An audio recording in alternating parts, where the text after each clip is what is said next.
Hello again. It's been a day since I last spoke. Yesterday was the EVE keynote. Today is the expansion keynote, which sort of sets up what the rest of the year is going to look like.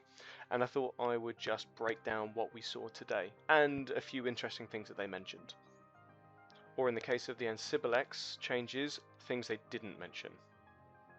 They've made a big song and dance about these three phrases, how they're now sort of the core of EVE. So it just might be interesting to think about this from a point of view of the developers whenever you're thinking of any of the design choices. So there's elevating EVE, making it better. Impact from day one, anyone can do something. So that's like the old belief that even a day one newbie can tackle a Titan. And progressive complexity. This is sort of removing the sandbox slightly, but adding on training wheels to those newer starting pilots. This is sort of how they're going to be designing everything going forward for the rest of the year, at least, looking at these three things. I'll start with the new Exordium system and the new player starter space. Not much new, really. Everyone's going to start there. There'll be no PvP, no faction warfare, no duels, nothing like that. A very simplified economy, all based out of the Manifest system.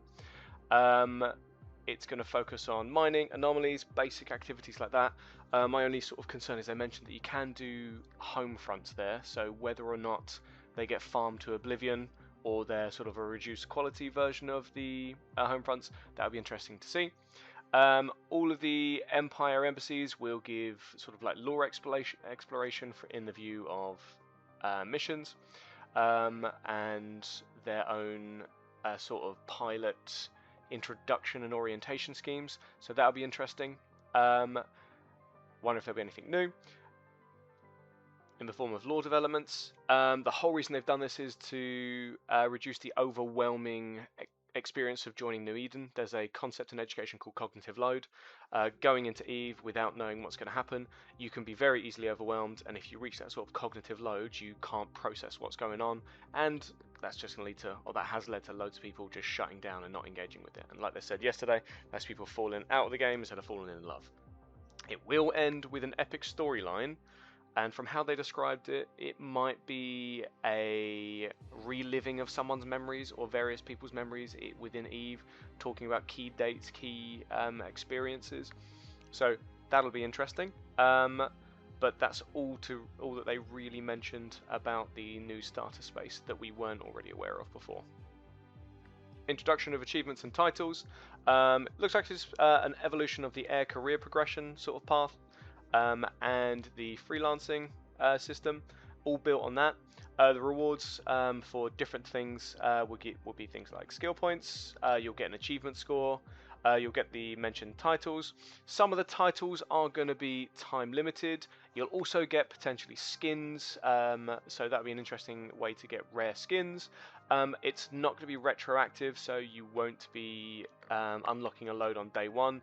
You will need to do them all from scratch, so that's interesting. So they developed or went into more detail in military campaigns. So the 4 military campaigns that will be launching at the beginning of the Cradle of War expansion. If we complete all of these different objectives, be they in faction warfare or in high-sec space, outside of faction warfare, just through these campaigns or campaign mission or opportunity things. If the Amar one is successful, then tax reductions were mentioned, so they'll reduce tax within stations. I don't know, or they weren't clear if that was only in Amar space, so that'll be interesting. A way to add sort of a reason to go to Amar instead of Jita, or if it's going to be cluster-wide. Caldari, they said if they were successful in their mission, they would be building a new Stargate to link Black Rise to Syndicate, which is interesting, linking to all the lore events that have been going on recently. Mimitar, they said they're going to aim to retake 2 systems from Amar, Arzad and Azara, which were historically Mimitar systems, and they'll look to rename some planets. Then game-wise, they said that they would mention, they mentioned that they would be releasing new tech and new lore, specifically the prismatic ore sites within high-sec, how to access those potentially. It seemed like that's what they were hinting at with their talk of the weird ore sites. Galente, they want to reduce the number of jumps from Dodixie to Intaki, so from 10 to 6. It'd be interesting to see what that looks like and if that's high sec or low sec. But also they want to introduce new faction excavator drones. They mentioned specifically that they would be reduced residue. Hopefully they'll also do faction mining drones as well. Otherwise, it's going to be something that not a lot of people will be able to encounter. How we'll be able to achieve these tasks and get these rewards, we will be completing mining, donating things to different stations. You'll be doing PvP if you're in faction warfare. You'll be doing hacking, stuff like that. There's also new bulwark systems where you can do more events there, like hacking and mining, to increase your effect on the military campaigns. We will have from June to September to complete this. They didn't mention that if only one can succeed, or if all 4 can succeed, or if there are conflicting ones. Maybe that'll be something later. For the tasks that require PvP or faction warfare, so capturing sites, unsurprisingly you need to be enlisted. So you must be enlisted to take part in those. But all of the other ones, the mining and hacking, it seems like they are only, or rather they can be accessed by anyone. Be interesting to see how this develops. To go with the faction warfare changes, they're going to be implementing a new Theatre of War dashboard that's going to link together all the different aspects of faction warfare and these campaign and the new campaign contents. They are trying to fight seagulling. They say they've dealt with AWOXing. We'll see what the long-term impact of that is. But they're going to be aiming to combat seagulling by changing or lowering LP payouts and adding more of the value to drops within the sites, kind of like how the events work at the moment. So there'll be a can that pops or loot dropped by rats. And just, I've already mentioned the bulwark systems that will help with the campaign stuff.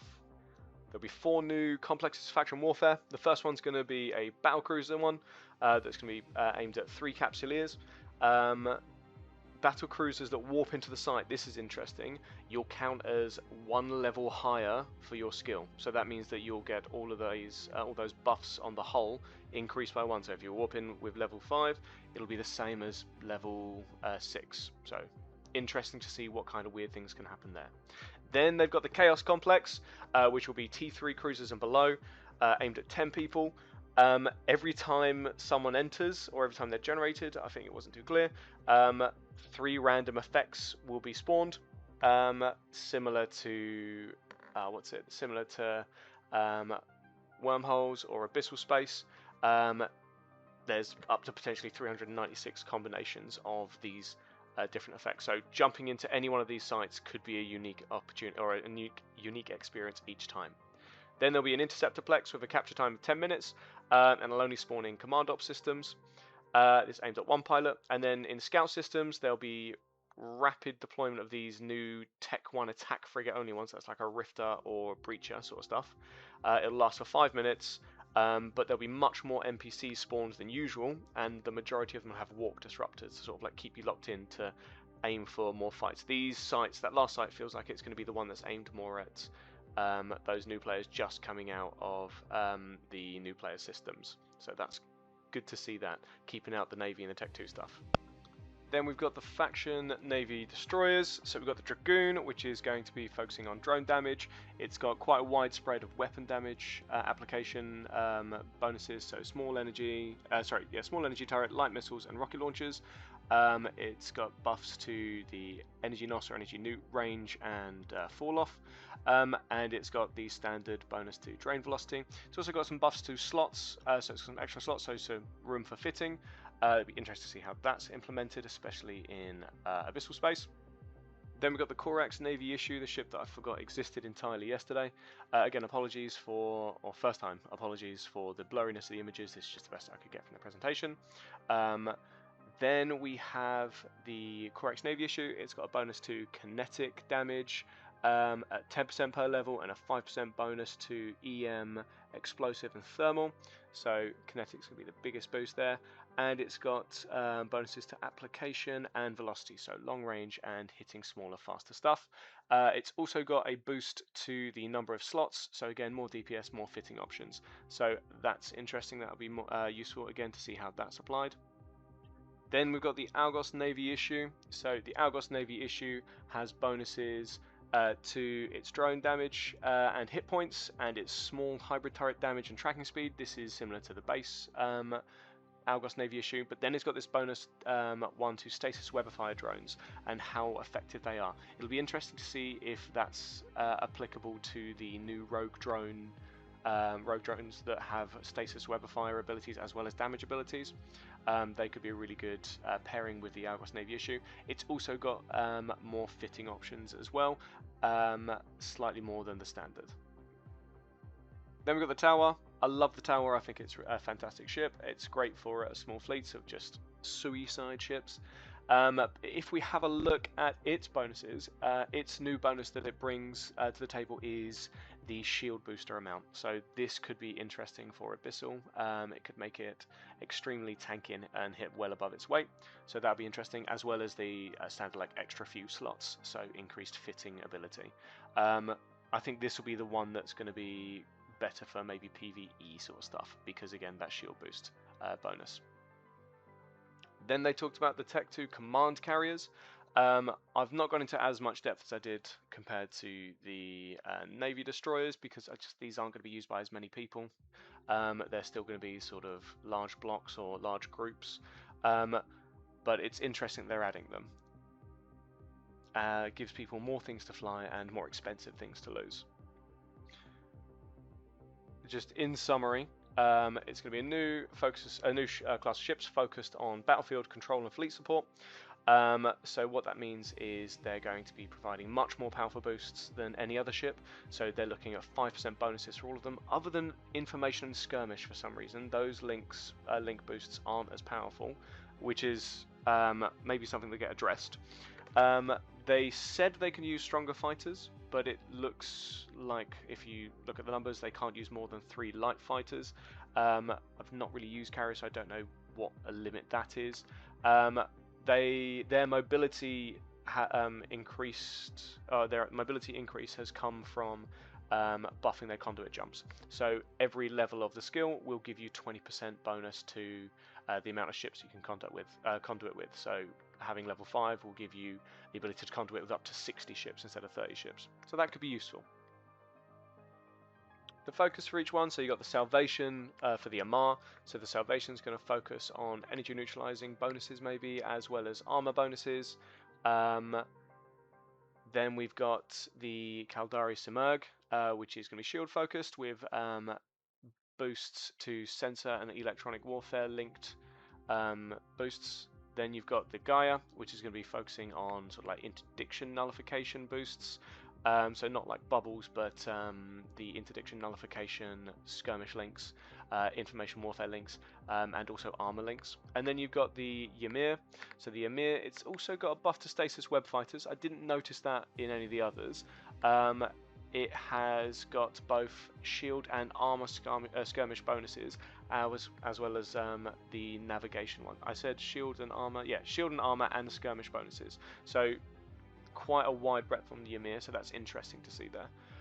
Again, you might know more about these. This is not my area of expertise. If you've got any comments or any things that you think are interesting, just stick them in below and I'll just have a look at them. Oh my god, okay. That was intense. The final summaries for me are that the main expansion is going to release on June 9th. We've got till September to complete those first 4 campaigns. Be interesting to see which ones the player base goes for, and whether or not we can complete all 4 if that's possible. The ships, I like the look of the Navy destroyers. The Tech 2 carriers, they look cool as well, but it's just something that I always feel that that's one part of the expansions that I just feel I don't like to focus on, because there's so much that most people won't interact with. So everything else that I focused on, that's much more sort of interactable with the wider player base. There was one massive glaring omission though, and that was any talk of the Ancibal exchanges. What I saw in my comments before and what I read on Reddit and on Discord, and what people said on the sort of like the grapevine, is that it's going to be tied to who owns the Ancibal X, who's using the Ancibal X. So this could be linked to like the location-based standings, and how that can be modified in faction warfare. So they may be taking a similar mechanic and applying it to jump fatigue.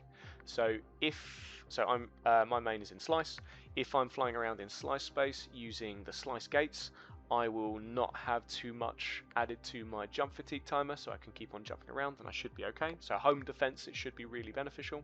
But if I start using other alliance ones that are farther away from my home system, then from what I've read and what I've inferred is that means that my jump fatigue timer is going to start getting higher and higher. It's interesting that they're going to keep it to the jump fatigue as opposed to adding a new timer entirely, because this could really affect large deployments. But as someone posted, like a goon posted, and they made the great point of it just means that we will have to sit around and spend what would have taken a day to go and start is going to take a month to start now. We're going to have to move things around and just glass areas completely because it's going to be a pain to move back. So what impacts that will have will be interesting. In Slice, we love to do quick roams all around. This could be really negatively impacted by that. But worst case scenario, we can just take gates, or we can just take Titan bridges and go exactly where we need to, and get that fatigue timer anyway.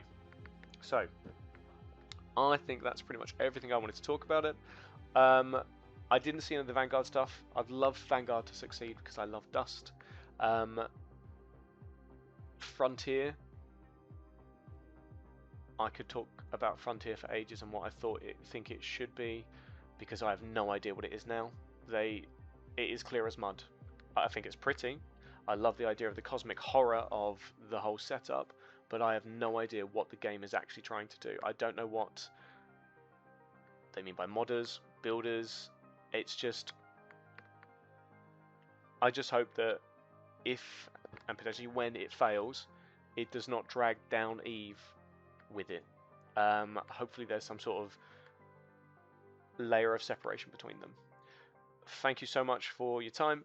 If you have stuck through all the way to the end, please maybe subscribe, like.